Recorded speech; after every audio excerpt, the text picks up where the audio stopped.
ಈಗ ಬೆಂಗಳೂರಿನ ಇತರೆ ಸುದ್ದಿಗಳನ್ನು ಫಟಾಫಟ್ ಅಂತ ನೋಡೋಣ ಜಸ್ಟ್ 5 ನಲ್ಲಿ.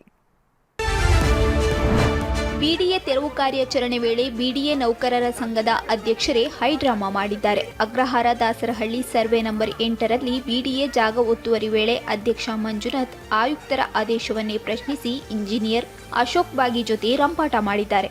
ಒತ್ತುವರಿದಾರರ ಪರವಾಗಿ ನಿಂತಿರುವ ಆರೋಪ ಕೇಳಿಬಂದಿದ್ದು, ಈ ಸಂಬಂಧ ಶೋಕಸ್ ನೋಟಿಸ್ ನೀಡುವಂತೆ ಬಿಡಿಎ ಆಯುಕ್ತ ಮಣಿವಣ್ಣನ್ ಸೂಚಿಸಿದ್ದಾರೆ.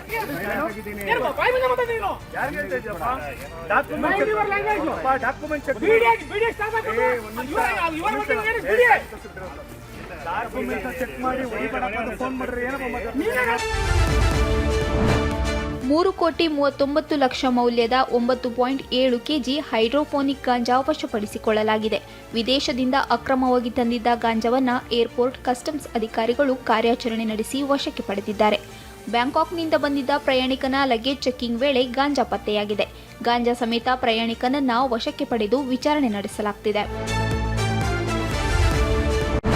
ನಿಯಮ ಪಾಲಿಸದ ಪಿಜಿಗಳ ವಿರುದ್ಧ ಜಿಬಿಎ ಅಧಿಕಾರಿಗಳ ಕಾರ್ಯಾಚರಣೆ ಮುಂದುವರೆದಿದೆ. ದಕ್ಷಿಣ ನಗರ ಪಾಲಿಕೆ ವ್ಯಾಪ್ತಿಯಲ್ಲಿ ಇಂದು 19 ಪಿಜಿಗಳಿಗೆ ಬೀಗ ಜಡಿಯಲಾಗಿದೆ.